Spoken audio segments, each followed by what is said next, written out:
"Go eat in the kitchen, Eleanor, you messy old woman."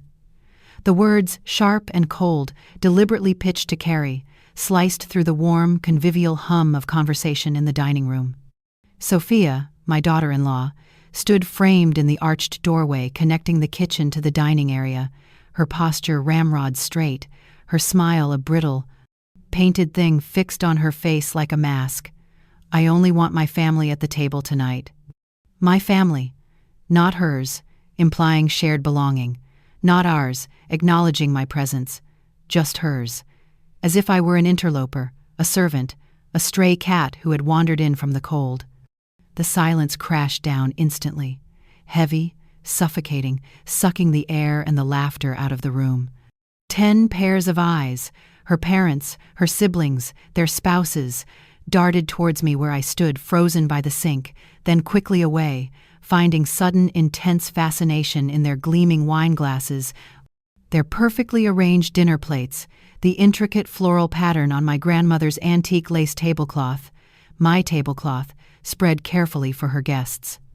I stood rooted to the spot, my hand still clutching the worn, familiar fabric of the floral apron my own mother had embroidered for me decades ago, the one that smelled faintly, perpetually, of cinnamon, vanilla, and the countless small acts of love baked into the very fibers of this house over 40 years. My place at the table, the sturdy oak captain's chair at the head where my late husband George always sat opposite, wasn't just empty tonight, it was gone, vanished. Erased from the meticulously arranged tableau. 10 chairs, 10 place settings, no room for the woman whose home this actually was. And just as I forced myself to turn, humiliation burning hot behind my eyes like unshed tears, willing my trembling legs to carry me towards the kitchen exile she had so publicly, so cruelly decreed, the sound I both dreaded and desperately hoped for echoed from the foyer, the heavy opening of the front door. Michael, my son, finally home from whatever late crisis had kept him at the office. He stopped dead just inside the entryway, his briefcase still clutched in one hand, his gaze sweeping across the tense, unnatural scene. The lavishly set table laden with catered food I hadn't prepared. The silent, uncomfortable guests avoiding his eyes, his wife standing triumphant and defiant in the archway, and me, his mother, standing alone on the periphery, dismissed, disgraced, holding a faded apron like a tattered shield. That night, standing invisible in the doorway of my own dining room, caught in the crossfire of a battle I hadn't started but was now forced to confront, I finally understood with chilling, soul-deep clarity that a simple family dinner, an occasion theoretically meant for warmth, connection, and the weaving of shared memories, could instead become a crucible. A devastatingly effective instrument capable of either destroying a family entirely, shattering it into irreparable fragments, or perhaps, paradoxically, forging something stronger, truer, something essential, in the purifying, painful fire of its wreckage. My name is Eleanor Vance. I am 62 years old, a recently retired elementary school teacher, a widow for 5 long years. And this is the story I held locked tightly within my heart, unspoken, unacknowledged, simply because the telling, the admitting, felt like reopening a wound I wasn't sure could ever truly heal. But perhaps someone, somewhere, lost in the confusing, suffocating fog of familial obligation, diminishing self-worth, and the slow, insidious erosion of their own voice, needs to hear this, needs to know that silence, however long and patiently endured, eventually reaches its breaking point, and that true dignity, once finally, desperately reclaimed, is a quiet, internal light that once reignited can never truly be extinguished again. Before I unravel the threads of that terrible transformative night, you need to understand the tapestry of the life that preceded it. The life before Sophia arrived, before the subtle, creeping invasion began, before the quiet harmony of my home was shattered by discordant notes of ambition and contempt. Because you never truly appreciate the simple, profound solace of peace until you have irretrievably lost its quiet blessing. My son, Michael, was born when I was 25, a happy, unexpected joy in the midst of a busy but deeply contented life. His father, my George, was a man of few words but possessed strong, capable working hands, a master carpenter whose quiet integrity and skill were respected throughout our small, close-knit Midwestern town near Columbus, Ohio. We had a simple life, measured not in dollars or possessions, but in shared moments, quiet companionship, and the steady rhythm of hard work and mutual respect.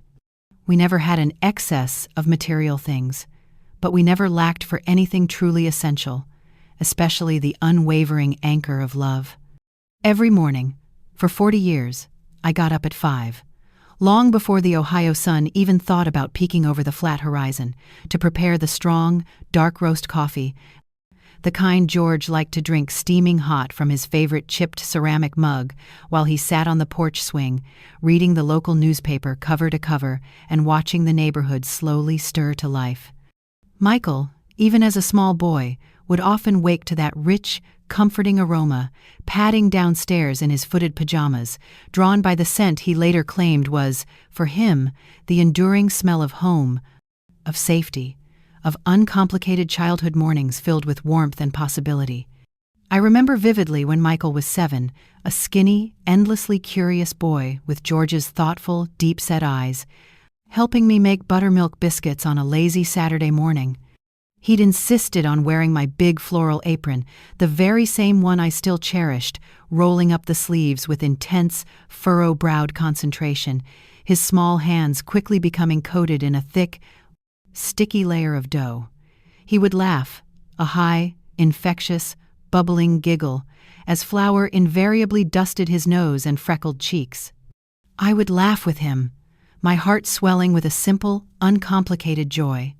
George would often watch us from the doorway, leaning casually against the frame, a quiet, almost imperceptible, contented smile playing on his lips, saying nothing.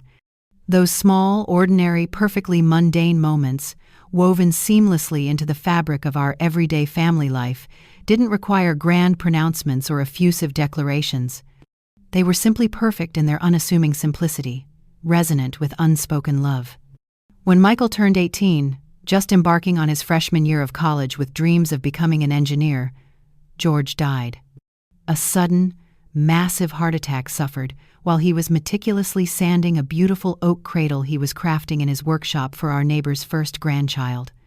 It was a brutally ordinary Tuesday afternoon in late spring.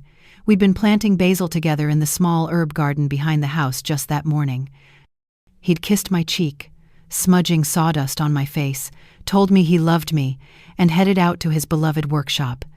And then he was simply gone, silent, still. Life's cruelty can be breathtakingly swift, utterly indifferent to plans made or love shared. Michael, barely a man himself, thrust abruptly into the role of the surviving male figure, hugged me tightly that awful, surreal night. Amidst the disorienting blur of shocked neighbors, delivering casseroles and offering awkward condolences. "Mom," he'd whispered fiercely into my hair, his young shoulders squared with a newfound heartbreaking gravity. "Don't worry. I'll take care of things now. You're not alone. I promise. I'll always take care of you." And he did. To his credit, during those raw, grief-stricken years that followed, he kept his word. He worked grueling double shifts waiting tables at a local diner while somehow managing to carry a full course load at the state university. He studied late into the night, fueled by cheap instant coffee and sheer determination, often falling asleep slumped over his textbooks at the kitchen table. He eventually graduated near the top of his class with an accounting degree, a testament to his quiet resilience and unwavering sense of responsibility. Through those incredibly difficult, lean years, juggling my own part-time teaching job with the overwhelming tasks of maintaining the house and navigating widowhood, I never lacked for anything truly essential. He never once let me feel like I was a burden, never complained about the immense sacrifices he was clearly making, the lost carefree college years he could never get back. On Sundays, even after he moved into his own small, sparsely furnished apartment downtown after graduation, he would faithfully come home for breakfast. We'd sit together at the familiar kitchen table, just the two of us, the unspoken grief a quiet third presence, and he would tell me, haltingly at first, then with growing confidence, about his classes, his challenging clients at the prestigious accounting firm he'd managed to join, his cautious dreams for a future that seemed finally, tentatively, within reach. I would serve his coffee just the way he liked it, light, creamy, with exactly 1 teaspoon of sugar, infused always with a mother's enduring, unconditional love. The house then, in those quiet post-grief years, gradually regained its scent of normalcy, of comfort, like hearty chicken soup simmering slowly on Fridays, like freshly laundered sheets smelling faintly of sunshine, like the simple, uncomplicated piece of a life slowly, painstakingly, courageously rebuilt after devastating loss. In the afternoons, I'd find solace puttering in the garden, tending the vibrant rose bushes and sturdy tomato plants George had loved so much, listening to classical music drifting softly from the kitchen radio. My dear neighbor and confidant, Betty, would often wander over for tea, settling comfortably into her usual spot on the porch swing, her knitting needles clicking rhythmically. We'd talk for hours, easily, companionably, about everything and nothing, the latest town gossip, our respective grandchildren, hers were already teenagers, scattered across the country, the eternal mystery of why squirrels seemed determined to steal every single ripe strawberry. Life settled into a gentle rhythm. Life was quiet. Life, I dared to think, was good again, stable, secure, manageable. Then, 3 years ago, Michael met Sophia. He came home one crisp Saturday evening in early autumn with that slightly dazed, endearingly silly, almost goofy grin that men sometimes acquire when they first fall head over heels in what they desperately believe to be true love. "Mom," he'd announced, practically vibrating with an unfamiliar, almost manic excitement, "I want you to meet someone incredible, someone who's going to change everything." He introduced her to me right there in the familiar comfort of my living room, the late afternoon sun slanting warmly through the bay window, illuminating the slight dust on the bookshelves. She wore a sleek, sophisticated, severely cut black dress that seemed entirely too formal, too urban, for our relaxed suburban town. She smelled strongly, almost overwhelmingly, of an expensive, unfamiliar, and vaguely intimidating French perfume, and she sported impossibly long, perfectly sculpted nails painted a startling shade of metallic crimson. She shook my offered hand briefly, her grip cool, limp, almost dismissive, her sharp, intelligent eyes scanning the room, my comfortable, slightly cluttered, book-filled living room, with a quick, appraising glance that didn't quite linger on mine. "So lovely to finally meet you, Eleanor," she'd purred, her smile bright, practiced, expertly applied, and utterly unnervingly devoid of genuine warmth. With a sinking heart, I made her coffee, my best organic blend, served carefully in my mother's delicate, irreplaceable antique china cups. She didn't touch it, merely waved a dismissive hand, claiming she'd already had far too much caffeine that day at a gallery opening downtown. Throughout their brief, stilted visit, Michael chattered nervously, effusively, clearly smitten beyond reason, utterly oblivious, it seemed, to the subtle but unmistakable undercurrents of tension I sensed immediately, the almost imperceptible way Sophia subtly corrected his grammar when he spoke. The fleeting look of disdain that crossed her face when her eyes flickered dismissively over the treasured, slightly faded family photos displayed proudly on the mantelpiece. The way she sat perched precariously, rigidly, on the very edge of George's beloved, worn leather armchair, as if afraid its comfortable, lived-in shabbiness might somehow contaminate her expensive designer dress. But, mindful of Michael's fragile happiness, desperate not to interfere or cast a shadow on his newfound joy, I held my tongue. I smiled politely, asked neutral questions, pretended not to notice the cold, calculating assessment in her eyes. Because a mother wants, above all else, sometimes foolishly, sometimes tragically, to see her child happy. And sometimes, out of that fierce, blinding love, you deliberately, consciously, choose to close your eyes to the flashing crimson warning signs you already know, deep in your gut, are signaling imminent danger. The following months were a dizzying whirlwind I felt increasingly powerless to stop or even slow down, a rushed, intense courtship conducted largely away from my quiet sphere. A surprise engagement announced abruptly over a tense brunch where Sophia spent most of the time scrolling through her phone. Wedding plans escalating at a breakneck, almost frantic speed, growing increasingly elaborate, impossibly, terrifyingly expensive with each passing week. And then, inevitably it seemed, Sophia moved into my house, into our house, Michael told me, his tone a mixture of apology and strained determination, that it was just temporary, of course. A practical necessity. Just while they saved up a substantial down payment to buy their own place, they needed my help, he'd strongly implied, framing it as a logistical challenge, not an imposition. It was my duty, as his loving, supportive mother, to help them start their new life together. Swallowing my profound, visceral misgivings, feeling trapped by duty and maternal love, I accepted. He was my son. He needed me. It was my duty. That's what good mothers did, wasn't it? Sacrificed? Accommodated? Made themselves smaller, quieter, less visible, to make room for their children's expanding lives? But from the very first day, she began moving her seemingly endless stream of boxes, designer shopping bags, and sleek, modern furniture into George's old office, transforming it instantly into her personal sanctuary. Everything within the familiar, comforting walls of my home irrevocably changed. The quiet, predictable rhythm of my peaceful life shattered into 1,000 discordant pieces.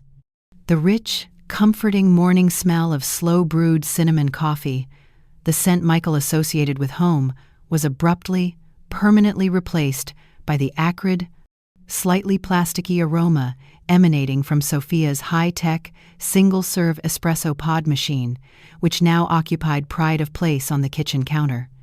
My beloved sun-drenched patio plants, carefully nurtured for years from cuttings shared by friends, were summarily moved, without consultation, to the perpetually shady side of the house because their cheerful, mismatched terracotta pots apparently clashed horribly with the minimalist, slate-gray outdoor furniture aesthetic Sophia was planning.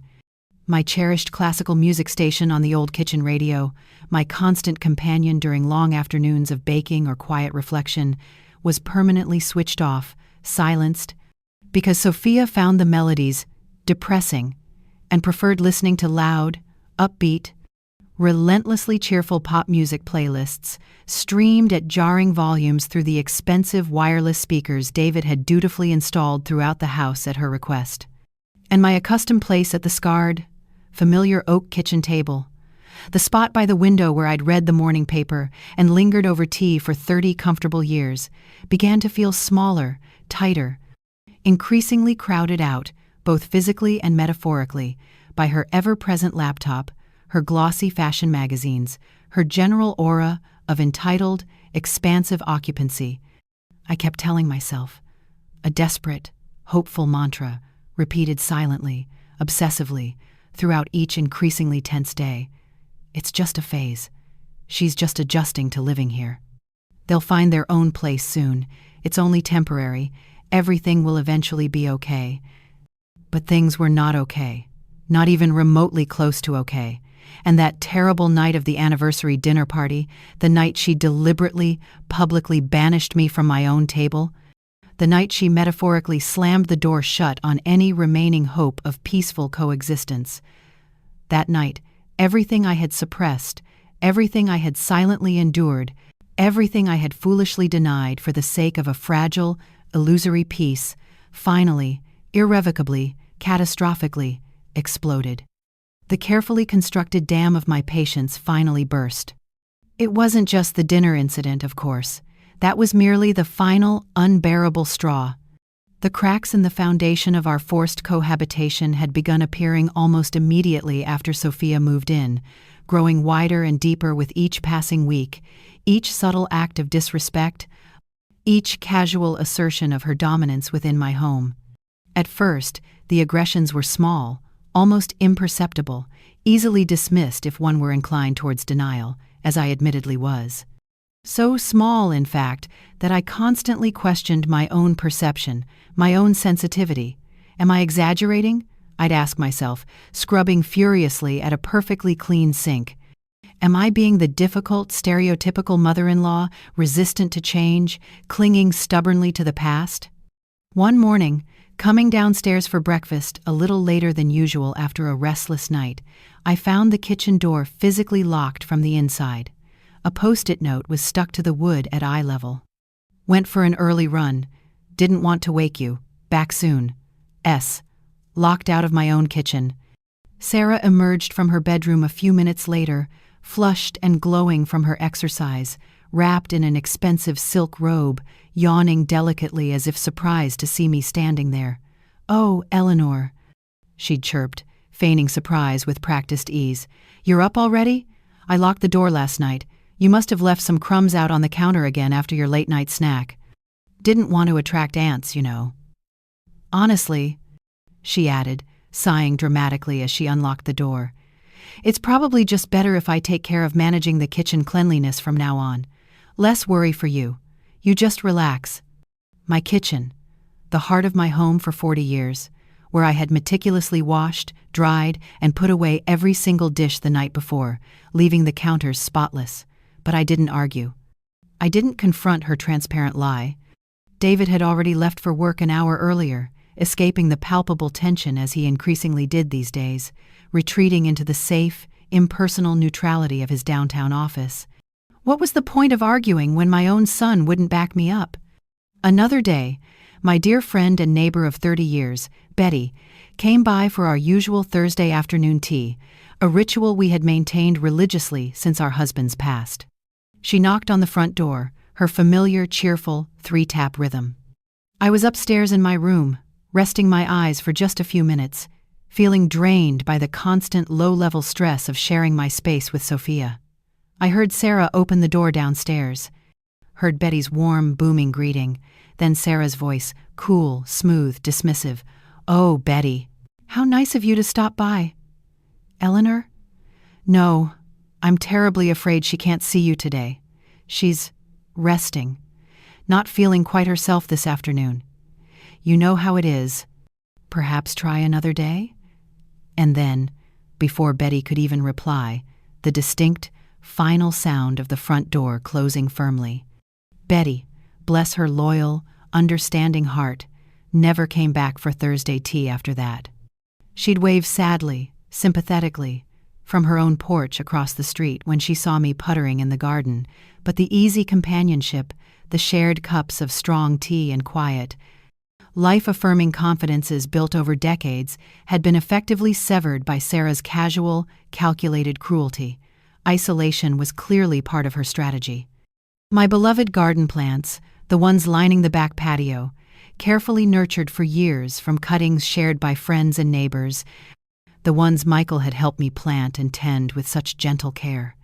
They were unceremoniously ripped out and discarded in the green waste bin one Saturday morning while I was away at my library volunteer shift. Sarah, when I returned home and discovered the devastation, claimed vaguely that they were overgrown, looked messy, and were probably attracting mosquitoes. David, when I tearfully questioned him later that evening, seeking some explanation, some shred of support, just shrugged, avoiding my eyes, clearly uncomfortable but unwilling to confront his wife. "Honestly, Mom," he'd mumbled, staring fixedly at the television screen, "Sarah probably knows best about landscaping and curb appeal. Just let her handle it, okay? It's not worth fighting about." I managed to rescue only one small, resilient pot of vibrant red geraniums from the heap of discarded greenery destined for the curb. A defiant survivor, I hid it away in my bedroom, a tiny, secret splash of living color in my increasingly gray, constricted existence. I watered it faithfully, sometimes shamefully, with the silent tears I wouldn't allow myself to cry in front of them. I gradually stopped cooking altogether, except for the simplest meals for myself. Sarah frequently declared my simple, familiar, home-cooked dishes too greasy, too bland, too heavy, or, most damningly, too old-fashioned, She preferred ordering expensive, exotic takeout from trendy downtown restaurants, filling the refrigerator I still nominally shared with mysterious containers of quinoa salads, artisanal cheeses, and organic microgreens I didn't recognize and certainly couldn't pronounce. David, ever the peacekeeper, or perhaps simply beaten down into submission, ate whatever was put in front of him, silently, quickly, seemingly without noticing or caring that the familiar, comforting flavors of his childhood home, the dishes I had lovingly prepared for him for over 30 years, had vanished completely, replaced by cold, pre-packaged, fashionable fare. I began eating alone more often than not, retreating to the quiet solitude of my room, with a small plate, sitting hunched on the edge of my bed, still wearing my apron out of ingrained habit. Even though I rarely cooked a substantial meal anymore, a ghost haunting the edges of my own former life, subsisting on toast and memories. One night, unable to sleep, drawn downstairs by the low murmur of tense voices emanating from the living room long after midnight, I peeked cautiously around the corner without making a sound. Sarah was pacing back and forth in front of the cold fireplace, agitated, gesturing emphatically. "David, honey, your mother simply has to understand that this house is ours now," she was saying, her voice sharp with impatience, brittle with entitlement. "Legally, it's yours, which means, effectively, it's ours. She can't just keep acting like she owns the place, wandering around touching things, rearranging furniture, doing whatever she damn well pleases, whenever she wants. It's not her house anymore. She needs to accept that." David sighed, a weary, defeated sound that seemed to carry the weight of the world. He was slumped deep in George's old leather armchair, staring blankly at the dark television screen. Just give her time, Sarah. Please. She's still grieving Dad. She's adjusting. It's a big change for her." "And what about me?" Sarah interrupted shrilly, whirling to face him. "Haven't I been through a lot, moving into this mausoleum? Don't I have the right to feel comfortable, to feel at home, in my own house?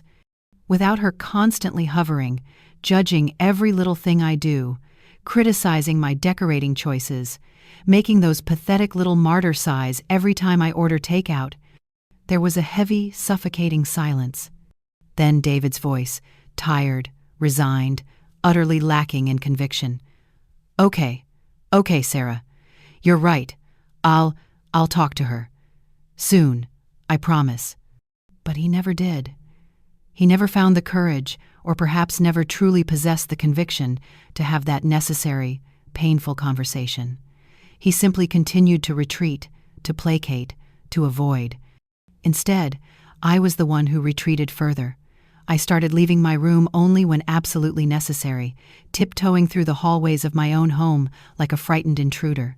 I moved through the house I had loved, the house filled with 40 years of precious, irreplaceable memories, like a ghost, unseen, unheard, increasingly irrelevant, a fading photograph in their vibrant, modern lives.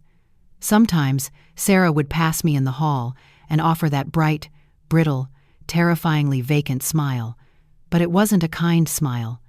It held no warmth, no genuine connection. It was the chilling, triumphant smile of conquest, the smile that clearly, unequivocally, silently screamed, "I won. This is mine now." Sundays, once the warm, comforting anchor of our family week, dissolved completely into lonely, echoing silence. We no longer shared leisurely breakfasts, lingering over coffee, sharing sections of the Sunday paper. David usually slept late, seeking refuge from the tension in oblivion. Sarah invariably went out, Pilates classes, brunch with her equally glossy friends, solo shopping expeditions to upscale boutiques.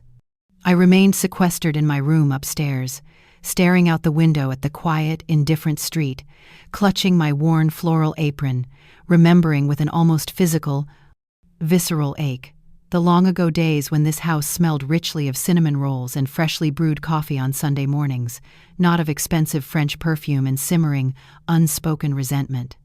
One afternoon, returning to my room after a brief, furtive foray downstairs to retrieve a book I'd left in the living room, I found a large, Unfamiliar cardboard box sitting ominously in the middle of the narrow hallway, directly blocking my bedroom door.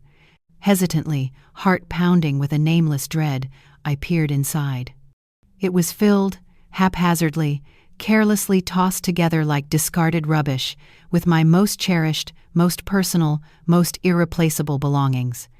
Framed photographs of George, laughing, vital, impossibly young. Pictures of my own parents on their wedding day. Snapshots of David as a gap-toothed, beaming little boy. The small, precious collection of antique porcelain thimbles my grandmother had passed down to me. My mother's delicate, silver-backed rosary beads. My treasured, hand-embroidered tablecloths, painstakingly stitched by generations of women in my family. My breath caught in my throat. My vision blurred. I confronted Sarah later that evening, my voice trembling despite my efforts to remain calm. She was emerging from the master bedroom, carrying another armful of plush, decorative throw pillows, presumably destined for the living room sofa I rarely sat on anymore. What is the meaning of this box, Sarah? I demanded, gesturing towards the offensive container still blocking my doorway. Oh, that? She said dismissively, barely glancing at it, her tone utterly casual, as if discussing misplaced mail. Nothing important, Helen. We just needed the extra space in the hall linen closet for guest towels and bedding. Don't worry, she added with that infuriatingly bright, false smile. Everything really important is safely packed away in there for you. We just put it away, for safekeeping. Put my life away in a box. Like unwanted clutter. Like inconvenient remnants of a past she was ruthlessly, systematically attempting to erase. And still, shamefully, unbelievably, I kept silent. Still, I retreated into my room, dragging the heavy box inside with me. Because I thought, foolishly, desperately, clinging to the last vestiges of a mother's instinct, that if I just made myself smaller, quieter, less visible, if I took up less space both physically and emotionally, if I simply ceased to exist just a little bit more each and every day, then maybe, just maybe, I could stay. Maybe I could remain physically present, however marginally, in my son's life, even if the emotional chasm between us had grown impossibly, perhaps permanently, wide. Maybe someday, miraculously, he would wake up from this strange, inexplicable enchantment. Maybe he would remember who I was, who we once were, before her arrival. Maybe finally he would truly see me again. But things only got worse, spiraling downwards with sickening speed. The small, insidious cruelties escalated into overt acts of hostility. The passive aggression became bolder, more blatant. And that terrible night of the anniversary dinner party, the night Sarah deliberately, publicly banished me from my own table in front of her assembled family, the night she effectively declared me persona non grata in my own home, I knew, with sickening, final certainty, that something fundamental, something precious, something irreplaceable, was about to shatter forever. The fragile illusion of family I had clung to so desperately was about to be utterly, irrevocably destroyed. There is a profound, often excruciatingly painful, difference between enduring, hopeful, patience, and debilitating, soul-crushing cowardice. It took me far too long, far too many swallowed insults, bruised feelings, and silent, lonely retreats into the sanctuary of my small bedroom, to finally, fully internalize that crucial distinction. During those corrosive, soul-destroying months leading up to the disastrous anniversary dinner party, I relentlessly, perversely, convinced myself that my growing unhappiness, my palpable sense of marginalization and invisibility within my own home, was somehow, fundamentally, my own fault. I'm the one who can't adapt to change. I would castigate myself sternly, staring critically, unforgivingly, at my own tired, defeated reflection in the bathroom mirror each morning. I'm the one who's clinging stubbornly, unreasonably to the past, resisting their well-intentioned efforts to modernize the house, to build their own independent life within these walls. I examined my reflection, the deepening, worried lines etched around my eyes, the slight, almost imperceptible stoop that had begun to curve my shoulders, a posture I hadn't noticed developing before. The undeniable sadness and resignation that seemed to permanently dull my gaze. And I no longer recognized the capable, resilient, fundamentally cheerful woman I had once been, the woman George had loved, the woman my son had once admired. My eyes looked perpetually tired, shadowed with unspoken grief and anxiety. My back ached constantly, not just from arthritis, but from the crushing weight of the tension I carried silently, ceaselessly, within me. My voice, on the rare occasions I spoke at length anymore, sounded thin, hesitant, unsure, barely audible above the confident pronouncements of Sarah or the weary sighs of David. I felt like I was fading, becoming translucent, dissolving slowly into the background wallpaper of their busy, important lives. With a final, desperate surge of dwindling hope, I resolved to make one last, concerted effort. A final attempt to bridge the widening chasm, to appease Sarah, to somehow become the kind of quiet, helpful, utterly unobtrusive, invisible mother-in-law she seemed to require. The one who doesn't get in the way. The one who assists silently, invisibly, without ever needing acknowledgement, appreciation, or even basic human courtesy. When I found out, indirectly through a casual, offhand comment David made about needing to buy a new tie, that Sarah was meticulously planning the large, formal Sunday dinner party to celebrate her parents' 40th wedding anniversary, I saw it, foolishly perhaps, as a potential, albeit slim, opportunity. A final chance to demonstrate my dwindling usefulness, my unwavering willingness to contribute, my desperate, pathetic desire to still belong, even if only tenuously, grudgingly, on the far periphery of their glamorous new life. Sarah. I approached her tentatively one afternoon the week before the party. She was seated at the dining room table, my dining room table, surrounded by swatches of expensive fabric, calligraphy samples for place cards, and glossy brochures from high-end caterers, orchestrating the event with the focused intensity of a 4-star general planning a military campaign. I heard your parents are celebrating their 40th anniversary on Sunday. That's truly wonderful. Such a milestone. I paused, gathering my courage. If you'd like, I offered hesitantly, my voice barely above a whisper. I could perhaps make my grandmother's famous 7-layer chocolate cake for dessert. It's always been a family favorite. David absolutely loves it, you know. She didn't even bother to look up from comparing 2 shades of burgundy napkin rings. No, Eleanor, she said dismissively, her tone implying the suggestion itself was utterly absurd, almost insulting in its provincial simplicity. Thank you, but absolutely not. I've already commissioned a custom-designed, multi-tiered confection from that artisanal bakery downtown. Everything needs to be perfect, you understand. Professional. Cohesive. The unspoken implication, unlike your messy, home-baked contributions, hung heavy and stinging in the air between us. Swallowing the familiar lump of hurt rising in my throat, I forced a brittle smile. Oh, of course. A professional cake sounds lovely. Well then, perhaps I could at least help you set the table on Sunday? I have those beautiful antique silver candlesticks that belong to Michael's mother. They always look so elegant.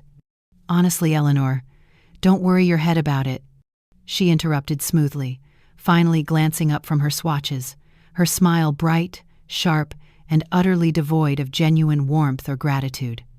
As I told you, I have a very specific vision for the table setting, the ambiance. I'll take care of everything myself. It's easier that way. You just relax. Try to enjoy the evening as a guest. Relax. That word again. Always wielded as a polite but firm dismissal, a subtle yet unmistakable command to make myself scarce, to become invisible, to refrain from interfering in her perfectly curated world. As if my very presence, my pathetic desire to participate, to contribute in some small, meaningful way, was itself an unwelcome intrusion, an embarrassing complication, a source of unnecessary stress in her demanding life. On Saturday night, long after David and Sarah had retired to their master suite upstairs, the room that had once been mine and George's, I crept silently downstairs to the darkened kitchen. I couldn't bear the thought of doing absolutely nothing, of being rendered completely, utterly useless in my own home on such an important occasion. Driven by a desperate need to assert some small measure of relevance, of belonging, I took out my worn floral apron, the one embroidered decades ago by my own mother, with those delicate blue flowers and tiny red birds that always reminded me of home, tied it securely around my waist, and began, methodically, obsessively, to clean. I scrubbed every surface until it gleamed under the dim moonlight filtering through the window. I washed the good china plates, my china plates, by hand, carefully drying each one with a soft linen towel, handling them as if they were fragile relics from a forgotten era. I polished the antique silver cutlery, pieces that had belonged to Michael's grandmother, lovingly rubbing away decades of tarnish until they gleamed with a warm, forgotten luster.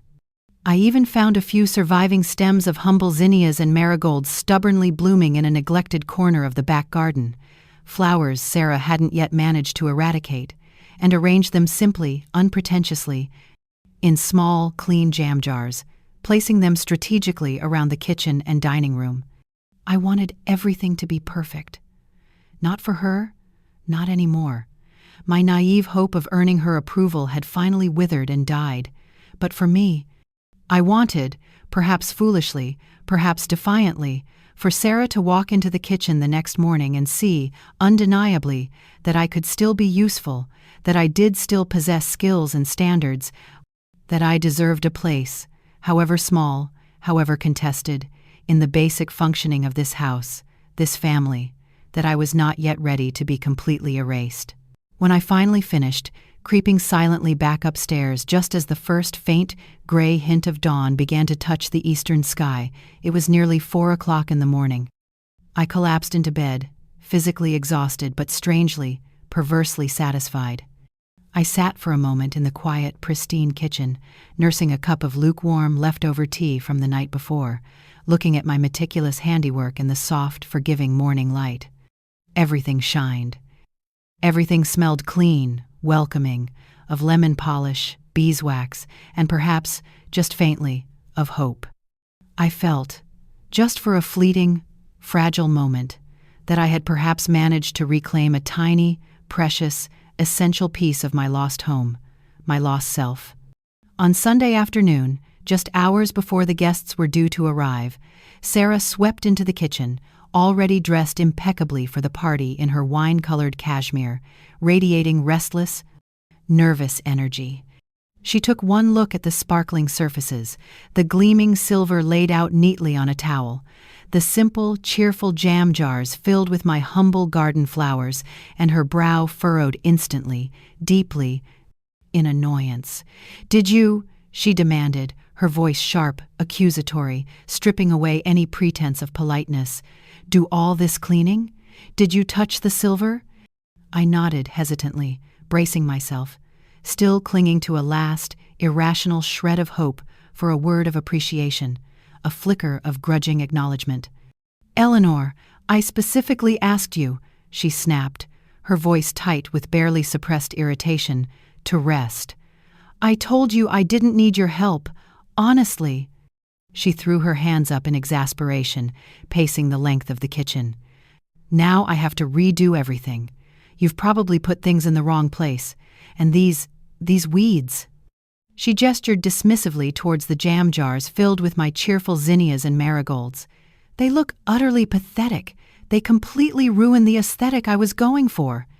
And then, with a final cutting glare, she turned and walked out, leaving me standing there, still hopefully, pathetically wearing the apron, feeling more foolish, more invisible, more utterly, crushingly useless than ever before. The fragile peace I had momentarily felt shattered completely, leaving only the bitter shards of rejection and despair. At 6 o'clock that evening, as the first wave of elegantly dressed guests began to arrive, Sarah's haughty, reserved parents, barely acknowledging my presence with a curt nod, her boisterous, back-slapping brothers and their wives, filling the house instantly with loud, forced laughter and waves of expensive, competing perfumes, her younger, quieter sister with her perpetually watchful, silent husband. They entered my house, the comfortable, lived-in house Michael and I had filled with genuine love and simple laughter for over 30 years, as if they owned it. As if I were merely part of the hired catering staff, present but utterly ignorable.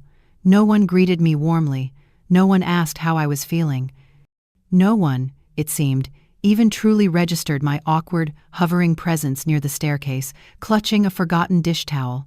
Humiliated, defeated, I retreated once again to the dubious sanctuary of my room upstairs. The muffled sounds of the party, the sophisticated strains of smooth jazz music Sarah favored, the clinking of ice in expensive crystal glasses, the rising tide of animated conversation and artificial laughter drifted up, mocking my isolation. David, predictably, arrived home late from the office again, stressed, preoccupied, making his apologies to Sarah's parents before dutifully taking his place by her side, playing the role of attentive host, seemingly oblivious to, or deliberately ignoring, his mother's conspicuous absence from the festivities.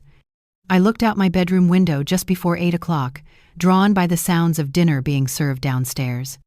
The dining room lights glowed warmly, casting inviting squares of light onto the darkening lawn below. Through the window, I could see the magnificent table, set flawlessly, a picture of magazine-perfect elegance, with my best linens, my cherished china, my antique silver candlesticks casting a soft, flattering glow. I saw Sarah, radiant, animated, smiling dazzlingly as she chatted with her father seated to her right, effortlessly, flawlessly playing the role of the gracious, sophisticated hostess, the undisputed queen of her newly conquered domain. And then, my heart sinking with a cold, final, sickening certainty, I saw it again, confirming my earlier horrified observation. My chair. My accustomed place at the head of the table, opposite Michael's empty spot, was undeniably, irrevocably, insultingly missing. I counted the chairs again, slowly, deliberately, forcing myself to accept the brutal visual evidence. 10. Exactly 10 elegantly arranged place settings. A perfect, complete, exclusive set. My place, my history, my very existence within the family structure gathered below had been consciously, deliberately, meticulously, cruelly erased from the evening's carefully orchestrated tableau. I felt something fundamental inside me break then. Not shatter violently like shattering glass, but crack quietly, deeply, definitively, like ice splintering under unbearable pressure. Still, some stubborn, deeply ingrained, utterly foolish part of me clung desperately to denial, to rationalization.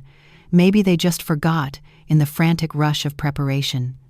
Maybe it was simply an unfortunate oversight. Maybe I can just sit quietly somewhere else, perhaps on a folding chair brought in from the garage. Maybe it doesn't mean what it so clearly seems to mean. Driven by that last pathetic flicker of self-deluding hope, I forced myself to go downstairs, smoothing my simple Sunday dress, still inexplicably wearing my faithful floral apron over it like a suit of inadequate armor. I reached the dining room doorway just as the catering staff, moving with silent efficiency, were serving the main course, the rich, savory aroma of Sarah's signature beef brisket filling the air, a smell that suddenly felt alien, unwelcoming. Sarah saw me immediately. Her face tightened instantly, a mask of profound annoyance briefly replacing the dazzling hostess smile she'd been directing at her brother. And then, with chilling deliberation, her eyes locking onto mine across the crowded room, she said it. Her voice wasn't loud, not initially, but it carried clearly, precisely, in the sudden, expectant lull of conversation. "Eleanor, it's probably better if you just have your dinner in the kitchen tonight. Today I really only want my family at the table." The silence that descended then was absolute, profound, viscous. Every eye at the table, and those of the catering staff poised with serving dishes, turned inevitably towards me, then, just as quickly, looked guiltily away. Her parents suddenly found the pattern on their china plates utterly fascinating. Her brothers cleared their throats simultaneously, staring intently into their wine glasses. The air grew thick, heavy, suffocating with unspoken judgment, unacknowledged cruelty. And then, louder this time, more forcefully, ensuring everyone present understood the finality of her decree, leaving no room for misunderstanding or intervention, she repeated, her voice ringing with triumphant authority. "Go eat in the kitchen, Eleanor. You'll just be in the way out here. Go on now. We only want family at the table tonight." The unspoken insult, "You are not family. You do not belong," hung heavy and poisonous in the suddenly frigid air. The guests continued to stare determinedly, fixedly, at their plates, prisoners of social convention, paralyzed by awkwardness. No one spoke. No one met my eye. No one, least of all my own son seated beside his triumphant wife, made a move to defend me, to object, to offer even the smallest gesture of support or solidarity. I clenched the familiar, worn fabric of my apron, the small embroidered blue flowers seeming to blur before my eyes. I felt my knees tremble violently, threatening to buckle beneath me, threatening to send me crumpling to the floor in a pathetic heap of aged irrelevance. But somehow, fueled by a surge of pure, unadulterated, righteous fury, I hadn't known I still possessed. I didn't cry. I didn't yell. I didn't plead or beg for inclusion. I just turned around, my back as straight as brittle bone china, my head held inexplicably, miraculously high, preparing to make the long, lonely, humiliating walk towards the kitchen, towards the final, degrading exile she had so publicly, so brutally decreed. And at that exact, suspended, heart-stopping moment, the heavy oak front door opened. David, my son, had finally, blessedly, providentially, arrived home. The look on his face as he took in the scene, the silence, the averted gazes, his wife's rigid posture, my solitary figure in the doorway, was one I would replay in my mind 1,000 times, a mixture of exhaustion, confusion, and dawning, horrified comprehension. The battle, I sensed with a surge of unexpected hope, was not yet entirely lost. The silent war for the soul of my son, for the heart of my home, was about to become terrifyingly, irrevocably loud. The ending you crafted is excellent and provides the necessary humanistic lesson, focusing on reclaimed dignity, boundaries, and the true meaning of family built on respect. I will retain that powerful conclusion.